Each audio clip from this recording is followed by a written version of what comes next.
Om Tare Tu Tare Tu Re Soha.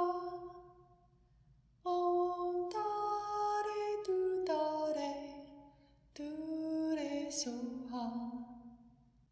Om Tare Tu Tare Tu Re Soha. Om Tare Tu Tare Tu. Thank you, Sam. All right, good evening. We are deep into this text of Samsara, Nirvana, and Buddha Nature. This wonderful commentary by His Holiness 14th Dalai Lama and Thubten Chodron, Venerable Thubten Chodron. Well, 2 weeks ago, we got into the 4 attributes of what's called true dukkha, the first noble truth.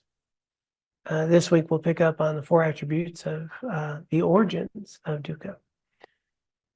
In between, we had a visit by the monks from Ganden Sartse, from our monastery. So they gave a teaching last week, and did just pause for a minute, see if anyone had any questions from that teaching.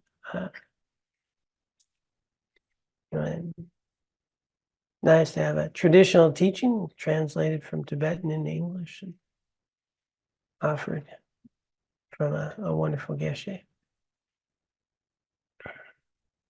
Okay, well, if something comes to mind, don't hesitate to raise your hand or unmute.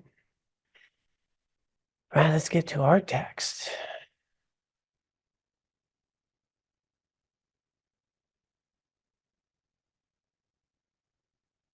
So again, the Four Noble Truths, just the whole basis of all Buddhism, of every lineage, every tradition. There are sometimes some different explanations as to how to understand them, but the basis is all the same. In all Buddhist traditions, the first teaching by the Buddha, and it's the foundation of everything to be known around Buddhism. And the words that we're using here, in case you're new, is, we see 4 attributes of true origins, so that commonly referred to as the origins of suffering. Here they'll use the word dukkha. Dukkha is it's a discomfort, a stress. The word suffering really doesn't capture the pervasive sort of dis-ease that we as humans get to experience. And so dukkha is this conditioned existence we get to live in our human form, in our normal way of being. And so here they'll be using that word interchangeably as what we might think of suffering. And so this gets right to the point, true origins of suffering. And I think this is when we try to delineate what makes something Buddhist versus not Buddhist, is basically Buddha said this is all unnecessary. We don't need to suffer. And all of suffering arises from misperception. And so now they're going to get to some specifics here and how that plays out in our daily lives. True origins, afflictions, and karma are the principal causes of true dukkha. Actions come from afflictions, especially craving and ignorance, the root of all afflictions. Buddhist tenet systems have various ideas of what ignorance is and how it relates to the view of personal identity. These will be explained later. So getting right to the root of it all is this afflictive state. They talk about karma and klesha. Klesha is a Sanskrit word that's used that means affliction. So afflictions are something that takes you out of just peace. If I'm peaceful, if I'm clear, cognizant, anything that takes me out of that is going to be afflicted. So could be some excitement, could be some worry. But we notice it's probably pretty rare that we sit in that peace for any length of time, right? So the root of all afflictions ignorance and this craving. So underneath these afflictions is a misunderstanding, a misperception, that's the ignorance, which then leads to a craving, like I need this to be okay. I need this to be settled. And so craving here has a very specific meaning. And it's really tied to a misapprehension around what that object has to offer. So there's something called, a healthy desire versus a craving. There's also a pretty unhealthy desire for things, with a misperception that our happiness is a result of that thing or that person. A prominent example of afflictions is craving, a strong liking for an object, and unwillingness to let it go. Looking closely at our life experiences, we see that much of our suffering is due to craving, holding on to something or someone outside of ourselves as the source of our happiness, security, and success. Craving creates feelings of dissatisfaction and inadequacy, so that no matter what we accomplish or possess, or who loves and appreciates us, we still feel discontent, pervaded by the longing for more and better. And that's one of the things that's pretty sneaky in our lives, I think.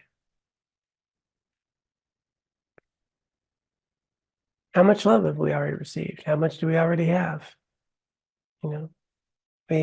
Clothes, food, shelter, friends, education.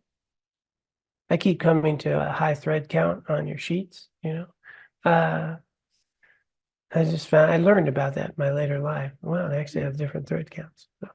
So, heating, air conditioning, vehicles, and yet we can still have discontent. We can still have not enough. We can still think we need something else, someone else.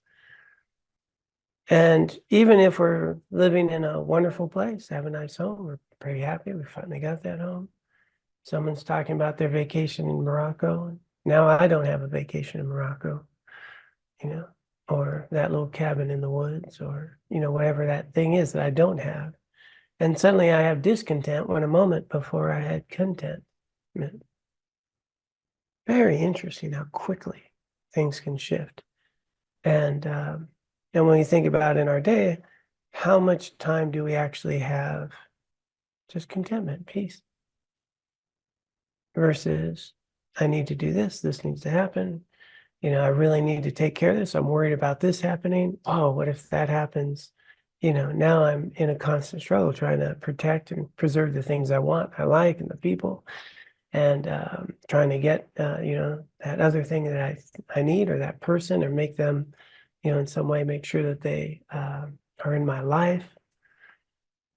How much of our life are just, these 8 worldly concerns: gain, loss, pain, pleasure, good reputation, bad reputation, criticism, praise. We're driven so often to get what we want, not lose it. We seek pleasure over pain. We seek good reputation over bad one. We seek not criticism. We seek praise over criticism. And when we look at our lives, how much of our life is driven by those 8 worldly concerns? From the moment we get up, even, what's good for breakfast? What's good for breakfast? And how's it going to meet my needs? And to a degree, that's normal and healthy. If we're not seeking pleasure over pain, we probably need some therapy. It's good to seek some pleasure. But when I start perceiving that pleasure is going to be the source of my well-being and happiness, and that I couldn't live without it, it's the exaggerated qualities, the misunderstanding of those qualities, and how prominent they play a role in our lives, as opposed to just recognizing that we can make choices that are ethical and meaningful, regardless of whether it's pleasurable or painful, regardless of what someone may think of me. Still doing the ethical, meaningful thing in life is going to be a primary motivator that leads us to well-being and less suffering. But how often does that even factor in when we're seeking this and trying to avoid that? It's very challenging. So they're just pointing out here how much of our lives are dominated in this way.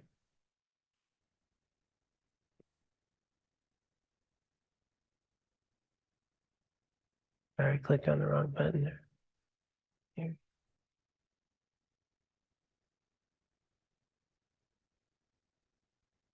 Yeah, just again, how much abundance we have in our life, and yet we can feel stress.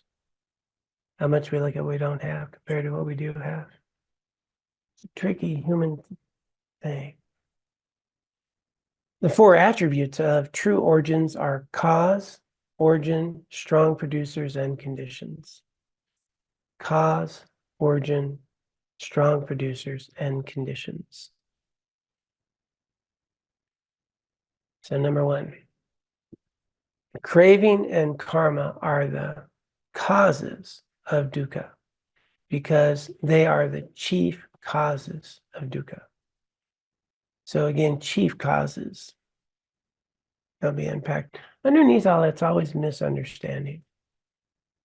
The root cause of dukkha is misperception. Used here is ignorance, but just a misunderstanding of how we exist, how the world exists, how our experiences truly are. And that's where we get the exaggerations, and I need this, and I don't want that. Those arise out of that misperception. And then craving and karma. Our suffering is not haphazard, but has causes, craving and karma. Under the control of ignorance, we crave to experience pleasant feelings and crave to not experience painful ones. So that's, pleasure and pain. This leads us to act. Then when we act, we create karma.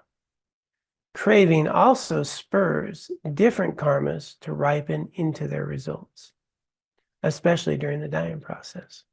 This attribute refutes the idea that dukkha is random or causeless, as asserted by the materialists, a philosophical school in ancient India. By rejecting the law of karma and its effects, many materialists denied ethical responsibility and lived hedonistic lifestyles, indulging in sense pleasures with little thought of the long-term effects of their actions on themselves or others. All right, so just pausing there, it's good to take a moment. If we can actually know the cause of something, then its effect, then we have the potential to remove the cause. And so the statement here is that this is not haphazard. There's causes, there's results. If we look at our lives, we look at anything,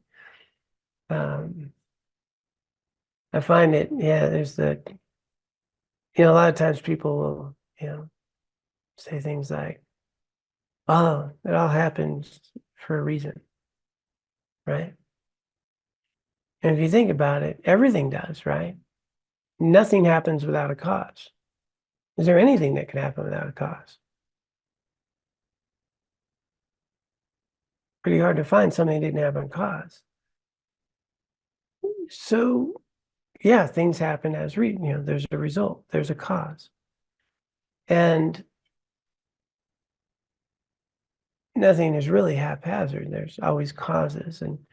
And if we can start to recognize cause result in our lives, well, we're going to be empowered in a very new way to avoid some of the causes that create the suffering and increase some of the causes that lead to well-being, contentment, and peace. So cause result, laws of cause and effect.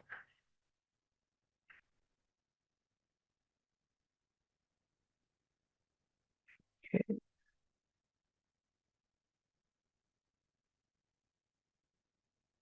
Craving and karma are origins of dukkha.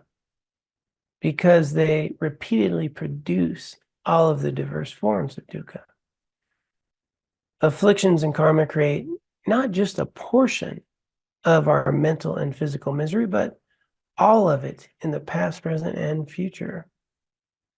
Understanding this dispels the idea that dukkha comes from only one cause, such as an external deity or a primal cosmic matter. If dukkha rested on only one cause, cooperative conditions would be unnecessary. In which case, either that cause would never produce a result or it would never stop producing a result. If a sprout depended only on a seed and nothing else, the seed would continually grow because the change of seasons would not affect it at all. Or it would not grow at all because the presence of warm weather, water, and fertilizer would not affect it. Dukkha depends on the coming together of many changeable factors. It is not predestined or fated. Seeing the diverse forms of dukkha that sentient beings repeatedly experience under the control of afflictions and karma can be shocking at first. However, since they are conditioned phenomena, when conditions change or cease, dukkha will similarly change or cease.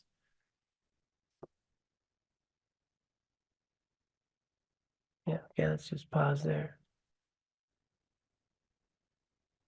One of the key points that's being made is, and for me it's inspiring, is that I'm always changing, I'm always becoming. There's nothing stagnant here. And so my karma is not predestined. It's not, I did this, so I'm going to suffer in this particular way, or I did this and I'm going to be, benefiting in this particular way. It's going to have a lot to do with all the choices I make every day. And what I'm doing now is creating my future. What I've done previously has created this moment. So when some challenging things have happened to me, one nice view I get to have of it is, well, got rid of that karma. It's gone.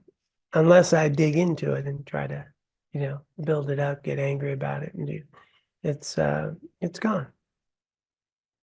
How I respond to anything that's arising now is creating my future. So I can be an active participant in who I become and how I become.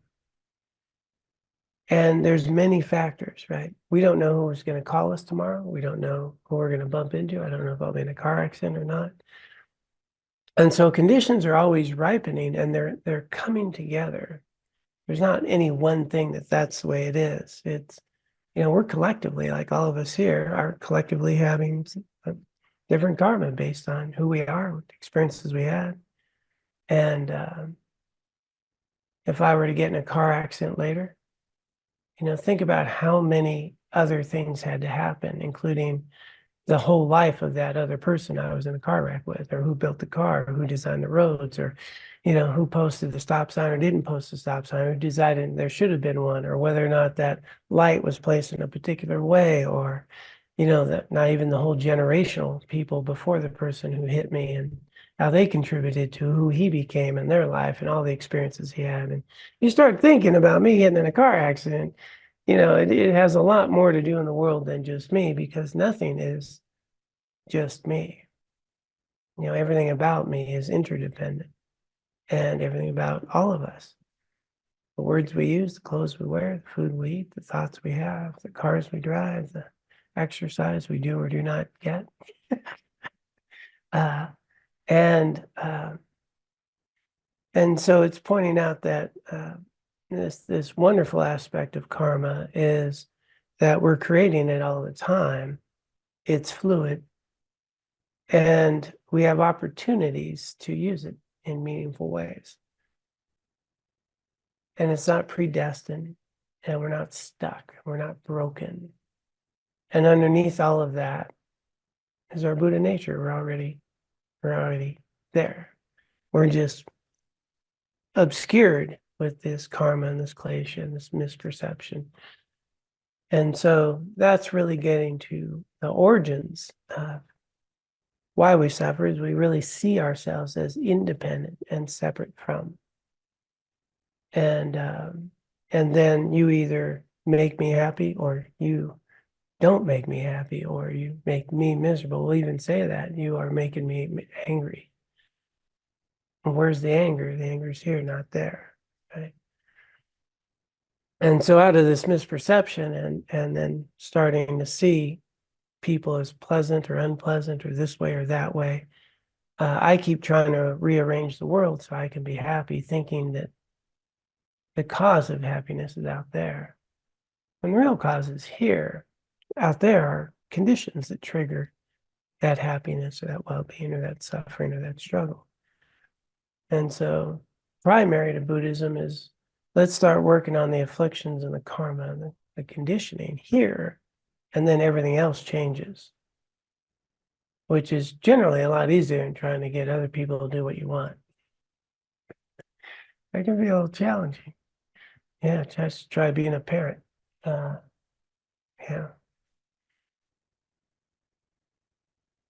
So that's the second of the four. So craving and karma are strong producers because they act forcefully to produce strong dukkha.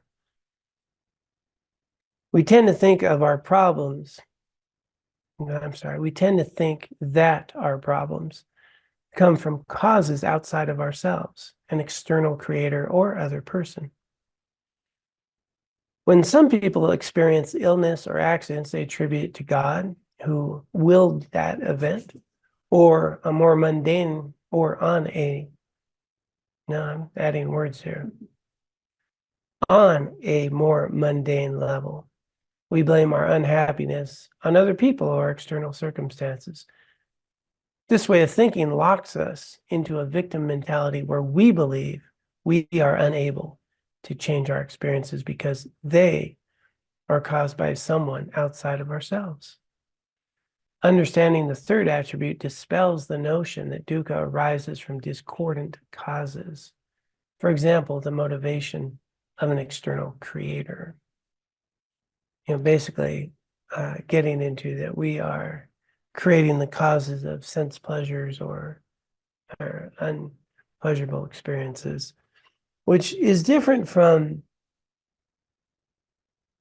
like pain and difficult events.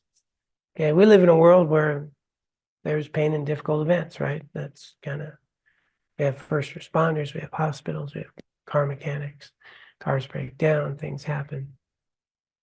And it's easy somehow to think that we can avoid all that, right? And if it happens to me, then we try to find these reasons about why it's unfair or my bad luck or, why me? Instead of why not me? I can get cancer like anybody else. I look around the world, there's suffering, there's struggles, there's difficulties, but there's also music and art and joy and kindness and compassion, as a matter of fact, in more abundance than we ever get to recognize. And often we don't even have the opportunity to recognize that. I mean, how much compassion did we notice today? And there's a lot of it. How much kindness did we notice today? I mean, when we think about just how we live, wow, like the life that we have only exists because others cooperate to have the life that we have. They stand in line like we do. They agree to stop at stoplights like we do. They mostly stay in their lane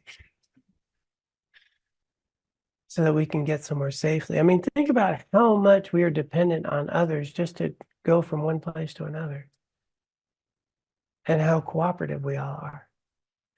And then we hear about an accident, and then, this is difficult. While at the same time, how many thousands of cars went by without any accident? We see someone acting up in a violent way and or just anger. And it's shocking. It's like, oh, look what happened at this place. but it sticks out because it's not normal. Most of our day, we're not seeing that. Most of our day, people are, holding the door open for someone or helping someone when they trip, or people are helping people get groceries. People are driving people places. People mostly pay attention to the rules of the road loosely, unless you're in California. That's where I grew up. But and we cooperate and we care. But our minds don't often see that. It just becomes norm. And then we see that other thing, and that's what we notice. And so much of our world, we're seeing things in a way that they don't exist, and they're out of perspective. And then here it's pointing out that there's causes and results, and we are all living together. And there's real opportunities to start noticing, is my suffering coming from that event or from the way I'm looking at that event? My expectations around that event, my perception of that event. And if my perception changed, would I feel differently?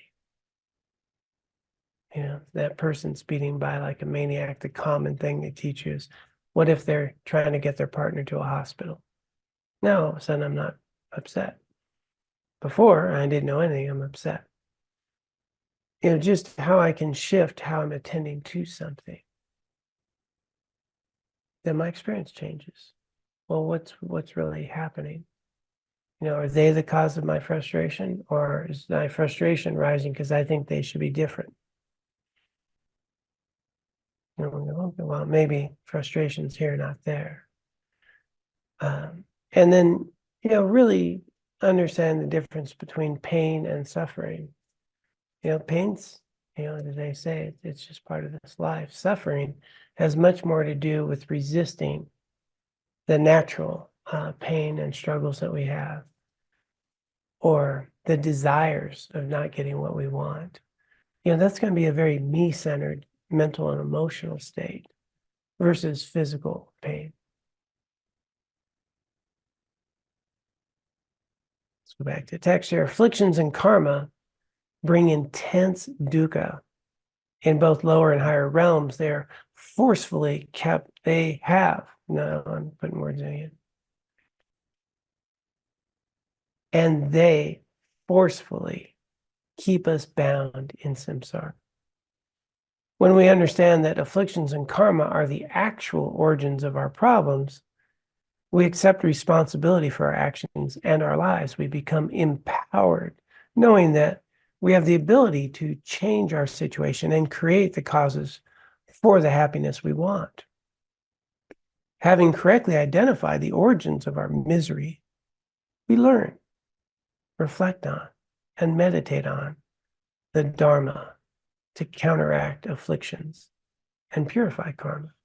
Understanding this stimulates us to dispel these origins of dukkha. And remembering Dharma is really truth. That's the whole basis. Everything about Buddhism is, what's true? Dharma is truth. It's revealing the truth. The more we reveal the truth. So that's why we debate. That's why we question. That's why nobody accepts anything that's just said. You have to test it. Is it true? Does it hold up? Does that make sense? Let's debate that. Let's test it out. Let's apply it to my life. Does that hold up? Everything about Buddhism is simply what's true. And the path of liberation is understanding truth. And so really nice to know that most of modern Western psychology is starting to get to that point. And we even have, cognitive behavioral therapy, thinking errors, things that we do that they're starting to grasp onto. And so you always hear me say, never take anything that's being shared here in a book or, Buddhist teaching or anything as on faith. That's not the way it's delivered. It's not the way it's expected to be received. Does that make sense or does it not? If it doesn't make sense, let's probe with some questions. Does it hold up? Let me test it. Let me check it out. Blind faith, in the words of people sharing, truths, not very helpful in our lives, nor will it in any way empower us to really do the inner work when times get challenging. Real faith is built upon experience. It's built on dependability. It's built on trial and error. And so that's why Buddhism is really meant to be understood and received. So if we get to this point, we kind of recognize that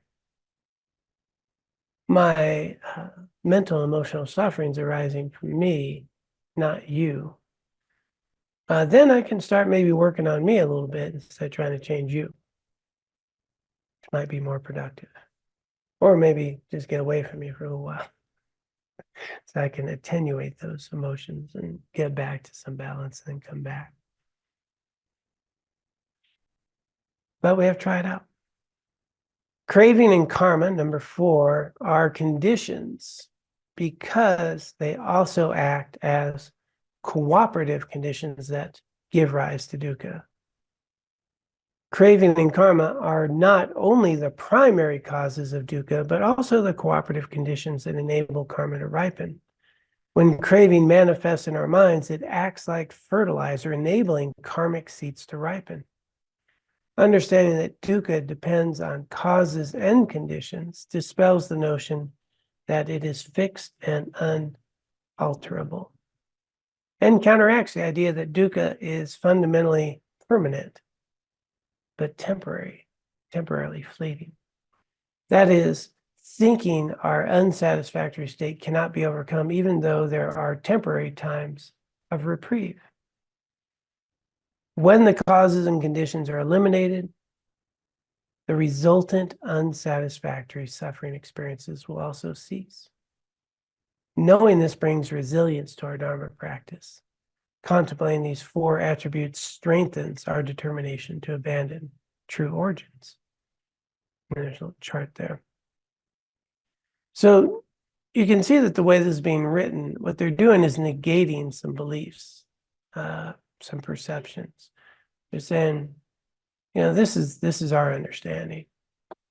Hang on here, I'm trying to stop sharing the screen. There we go. And so here's the way it works. Here's what we've been taught. Here's our experience. And that is running counter to the way a lot of people think about the world and what they believe. But the whole main point is being summarized right there at the end, which will lead to the next one. If there's no cause, there's no result. So if I eliminate the causes that give rise to suffering, there won't be any suffering. We're not predestined to be like that. So these afflictions and karma is this conditioning that we have, these tendencies that we have, the way that we can even perceive people is through this lens of karma. And the afflictions and the cravings, they work hand in hand. So primary misunderstanding of who I am and my experience, which leads to activating these actions that we've engaged in a way that, I attribute my happiness and my suffering to you or to the event or to the food I did or did not get, instead of recognizing I've created within me the seeds of karma that even allow me to like Brussels sprouts. Some people don't have the karma like Brussels sprouts. Are they delicious or not? Well, it depends on your conditioning. Some people like snails. Some people don't. And that object isn't delicious or not. There's a thing going on between the object I'm eating and my karma that gives rise to a pleasurable or an unpleasant experience, or neutral. But as I change, then my experience of things change. And so the radical innovation of Buddhism is really starting to understand that the imprints that I have, the conditioning, the karma, is core to how I experience the world. Change that, and I experience things differently. And so we can create some good karma. But good karma is not the ultimate goal. Good karma can reduce suffering and can have more pleasant results, but it won't eliminate this aging, sickness, and death, the fact that I'll get in a car accident or not, or get robbed or not. It will have more of an impact on how I experience being robbed or not. Is it a terrible, tragic event or not? My karma is going to be intertwined with all the karma of who's robbing me and all those other things that we talked about. And at its core, it's empowering to know that I can change that. This is a fluid being here. This labeled John sitting up here in the front is becoming in every moment something new. I'm not who I was yesterday. And what I'm planting, nurturing, and growing is who I'm becoming. We're no longer victims.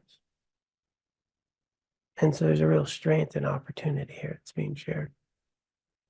So I'm going to pause there and see if anyone had any thoughts or questions, dialogue. If you're online or in person. If you're online, you can just dive in.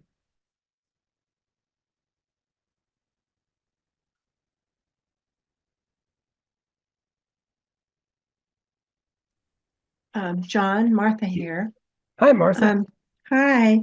I'm trying to put this into some context of a conversation I recently had with a friend about free will, and how does the Buddha teachings relate to that? I mean, as you were reading this number 4. That's what came to my mind, was this question of free will. Could you comment on that, please? Yeah, there's quite a bit of debate and discussion on the idea of free will. I have a little TED talk on it. And, my position and my understanding of Buddhism is that generally we have very little of it. I mean, when you think about just, if you want to stop worrying, how successful are you? Like, okay, has worrying ever helped the situation? Yeah, not. Okay, so why would I worry? That's not going to help do anything. Problem solving could, planning could. Worry, I could intellectually know, well, I'm not going to worry about that. And yet you might find you still worry. How much free will do you have there? When you sit here and think about our habits and tendencies and changing things, a lot of times we'll say things we regret, we'll do things that are unhealthy for us, we'll try to change and we can't. And then to have free will, we kind of have to be present to actually make a choice. And how much of our life are we actually on autopilot? How much of our day are we actually fully present, making a conscious choice, noting whether it's healthy and reasonable and will support the kind of person that I want to be, and if it's based in reality? How often is that decision-making process available to us? To have free will would be able to know the healthy and meaningful thing to do, the kind and loving thing to do, and be able to do it. And, I find that there's very little free will, but it's a skill, and that was my base, is that we can develop free will. We can develop more of it. And, there's some guy who's pretty well-known, mindfulness guys. His whole thing is there is no such thing as free will. That we are so conditioned that everything we're experiencing is through these lenses, that we're just constantly responding to our internal and external states, and that you're not capable of making a choice that doesn't make any logical sense to the way we conventionally interact, but it makes a deeper sense if you get into the sort of habits and conditioning that we have, that we come into this world with, and how it gets perpetuated. So, with this, what happens is I can first develop my mind to where I can be present, where I can be equanimous. And I can, with that clarity of mind, presence in a moment, start to make some choices consciously, watching the result.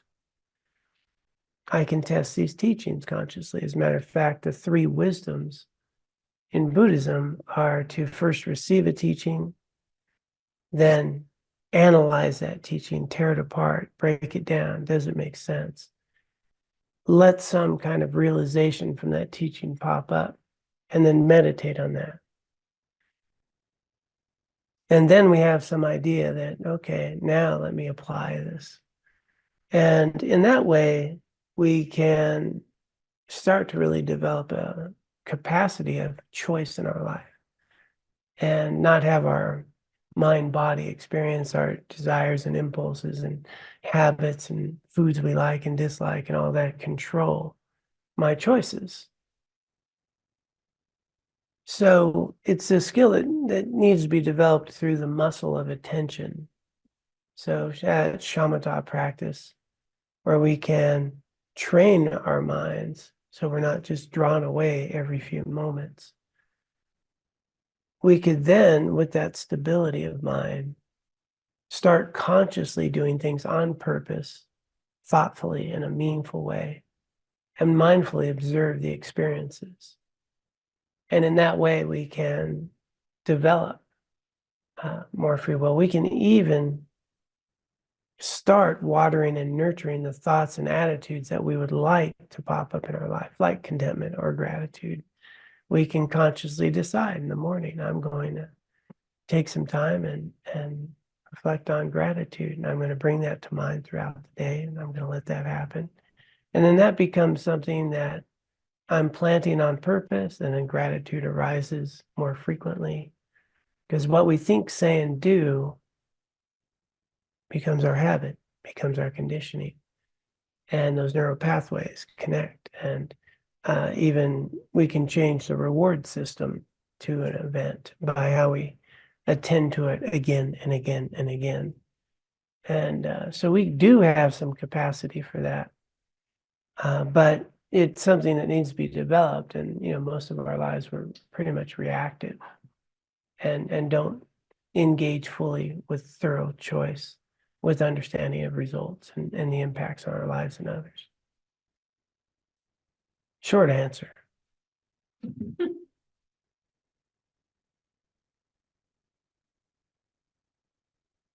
Kind of scary when you reflect on how little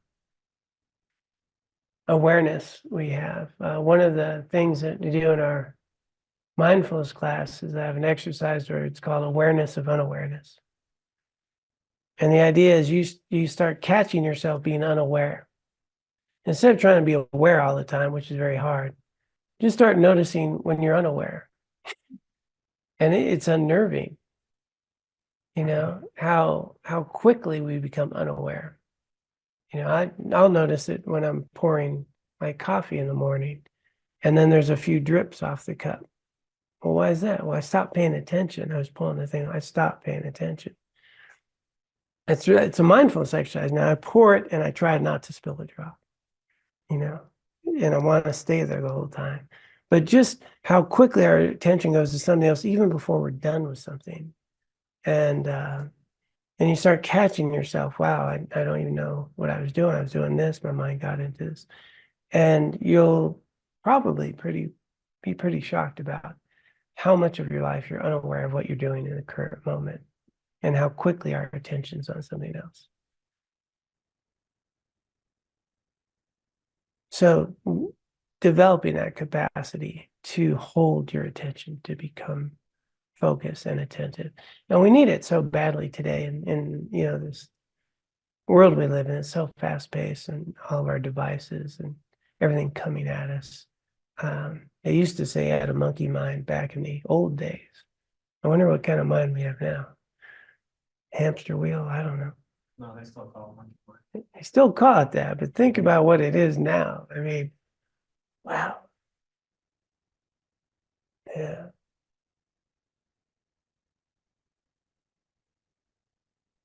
So developing free will, I think, and that's really the Buddhist point here, is that we can start unraveling that habits and that conditioning and start making conscious choices that support well-being and happiness just in human form. Don't even have to think about next life, Buddhist life, anything.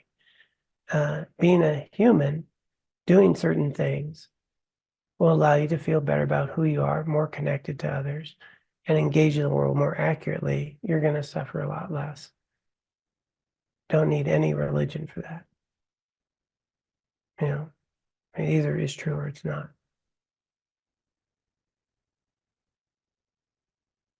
Kurt and Keith.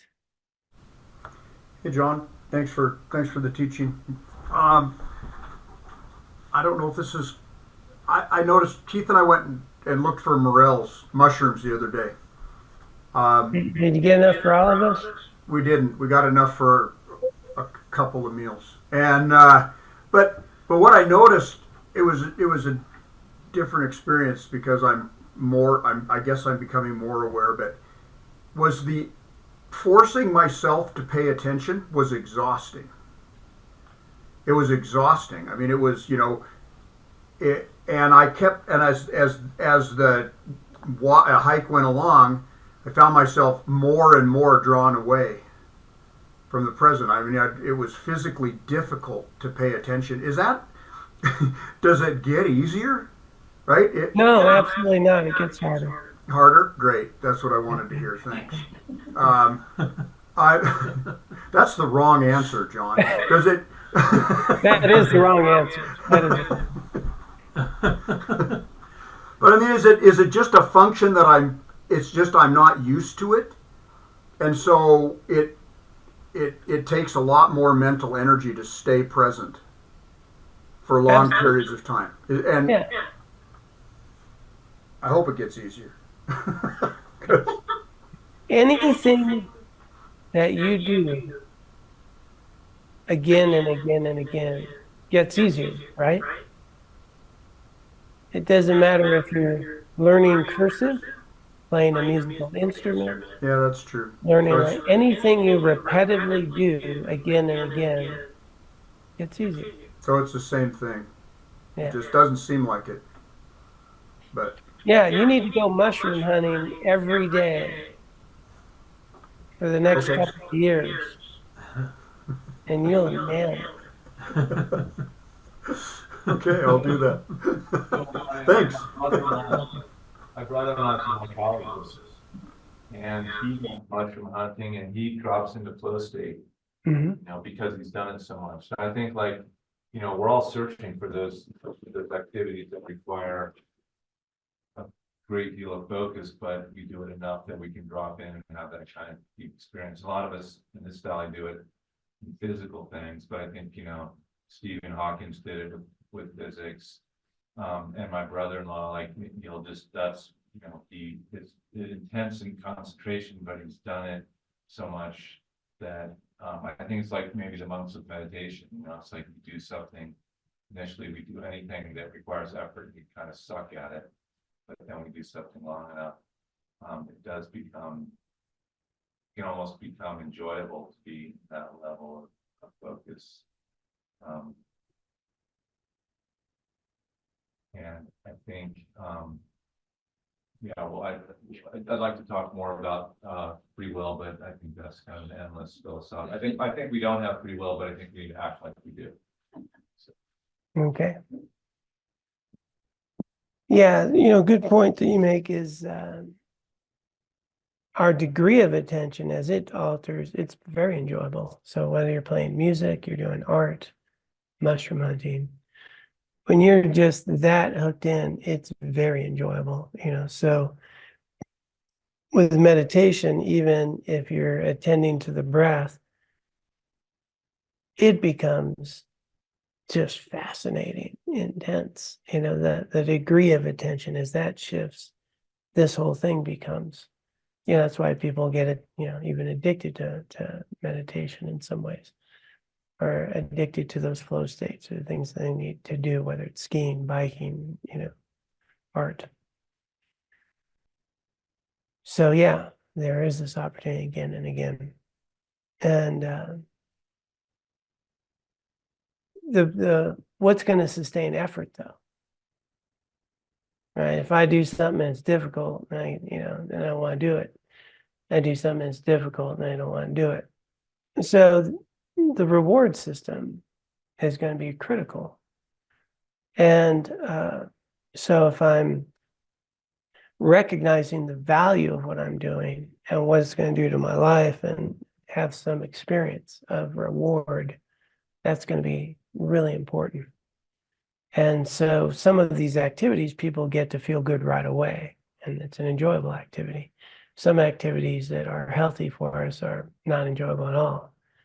I used to go to the gym a lot and lift weights and do all that. I never enjoyed that, but I like the result afterwards, or the effect, right? So I would focus on that, but I've never actually been thrilled about doing that.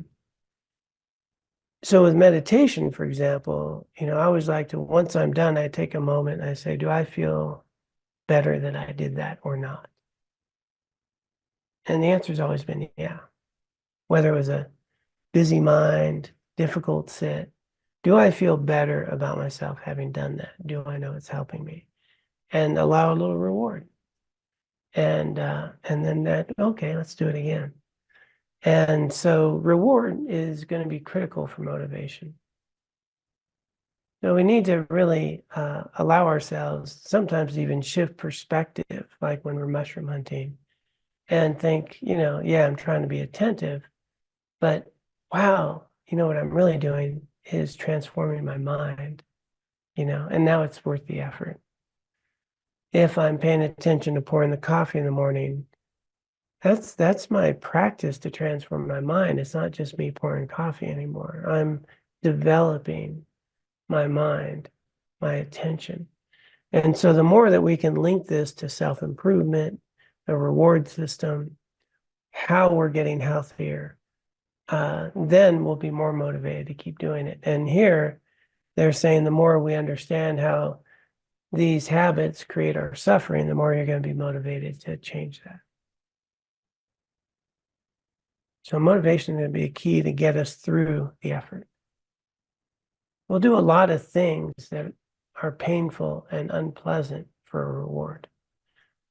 I just finished the master's program. It wasn't that fun, but I was getting a degree, right? So you're doing that work. Or we do things at a job, for a paycheck. So we will do things that require a great deal of effort for a reward. And that's where, what greater reward than complete liberation of all suffering. It's a pretty good reward. If I can undo that habits and that conditioning around the things that undermine the person I want to be. And so really noting the reward system and the growth process that we're engaged in when we do it, not some big journey that I'm on, because that's going to be hard to imagine. But I can notice that, I'm a little more attentive than I used to be. And I have the capacity, as I work on this, to have some sense of how I used to be and how I am today, and how it's improving my life, but in little doses.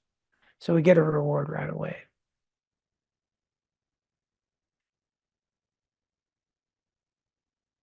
Okay, well, I think we'll pause there, because then we get into the cessation. And who wants to get into the cessation of all suffering? I mean, that's just such a topic.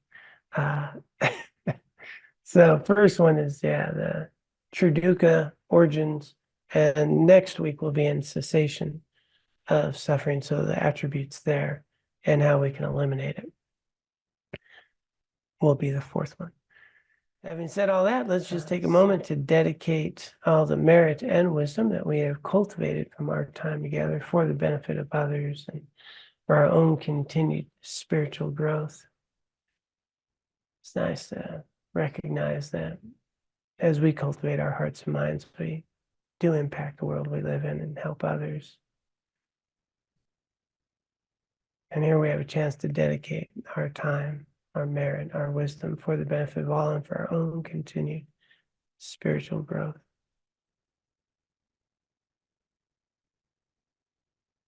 Let's dedicate. By this merit may I soon attain the enlightened state of Guru Buddha, that I may be able to liberate all sentient beings from their sufferings. May the precious Bodhi mind, not yet born, arise and grow. May that born have no decline, but increase forevermore.